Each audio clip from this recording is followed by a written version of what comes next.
Hello, beautiful humans. Welcome back to Kick Up Flicks. My name is Chris D, and I hope y'all are having a wonderful day today. Today, we're going over episode 10 of the Shaman King, and we find out right off the bat they have 1 month, and I mean 1 month before they go to the final battle. But there is a little hitch. I guess wherever they're going has to be like through a portal or something like that to like another realm to where they can never come back. So this is a wonderful explanation on why there probably aren't that many Shaman Kings, because in between they're probably fighting themselves and they're fighting people who are non-shamans. And at the same exact time, the ones who are fighting themselves, if they survive, they don't get killed, or if they just lose and just walk away, the ones that do progress, because they're not even saying how many are progressing, but does seem quite a few, that they are moving forward. And then everybody else who stays back, I'm pretty sure, work on the repopulation of things. So this episode, after this, we kind of get a kickoff where Yo's kind of like in between roads right now. He's trying to pick out where he's going and what he's going to end up doing and things like that. And you know, that's really understandable, knowing that he has to leave the mortal plane world, something that, you know, he has a friend and he's building something with. And what does this also mean for Manta? Does Manta go with him? Does he stay alone? I mean, those are really big choices to know that you can never come back. But Anna, don't forget, she does have the ability to bring spirits back to the mortal realm, but can she also bring regular people back to the mortal realm as well? But moving on, this one is about basic friendships, and look who's with them. You got Ren, and you got, I forgot his name, Horoho. You got Ren and Horoho. They are together, just kind of enjoying each other. So Ren doesn't really look like he's enjoying himself, but believe it or not, compared to Basin, he really is, because he is exactly like Yo. Never had friends, but the opposite is he had to kill so many people. And this also led, you find out in the episode later on, that he wants redemption, but even if he was to lose his life, it would not be enough for how many people's lives he has taken, which is like to show you that as an example, huge regret or things that you might do in your life, you cannot take back. And when you do that, no matter how much good you do, it might not ever equal the same exact thing that you want it to. You might not ever feel satisfied in the apology that you're given. So that's, you know, kind of food for thought. Really deep, actually, if you kind of think about it for an anime.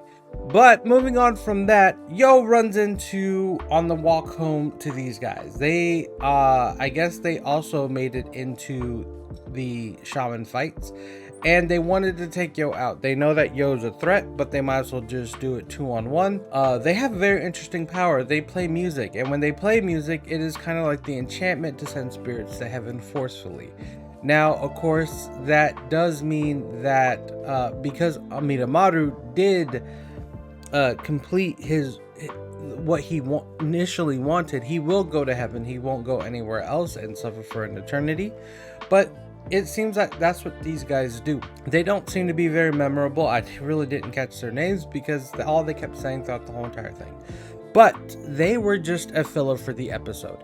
It was a little interesting fight. You know, they controlled like these guys called chimneys, and they are spirits that forget what they look like, and then they turn into these little animals that I don't know if they like little birds and whatnot. So moving past this, you lead into who I was surprised because I totally forgot about him for a half a second. Tokugaru. Tokugaru is back, but he is with Ryu, and Ryu is now a shaman who I guess got shamanic powers thanks to Tokugaru and being able to hold a spirit like that and be okay. And while apparently during the previous episode when he went there to Yo's family and met his uncle, the chieftain, while Yo was on the 7-day 7-night thing, he learned how to be a shaman. And throughout this whole entire time, not only did he learn to be a shaman, he actually won his shaman fights.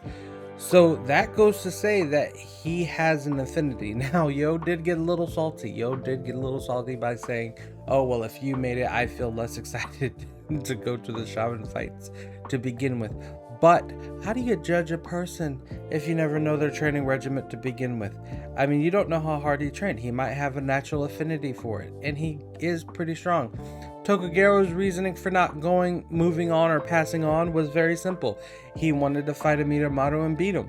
I mean, that sounds very logistical, but I also find it as an excuse saying that he found a group of people that he finally wanted to be around, and that was it. So pretty much that's what wraps up this episode. There wasn't too much. It was very simple. Oh, wait, I take that back. One more thing. Ren is going to go fight his family.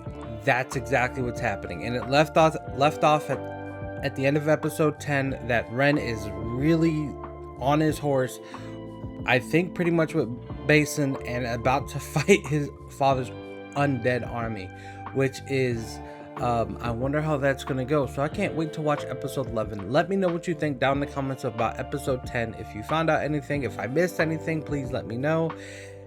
And if you like more, subscribe, hit that like button. It helps me out with the YouTube algorithm, and hit that bell notification for every time I post a video. Until next time, I'll see you around. And thank you for the 46 subscriber. I am glad you're supporting me, but don't forget to kick up and not down. Until next time, peace.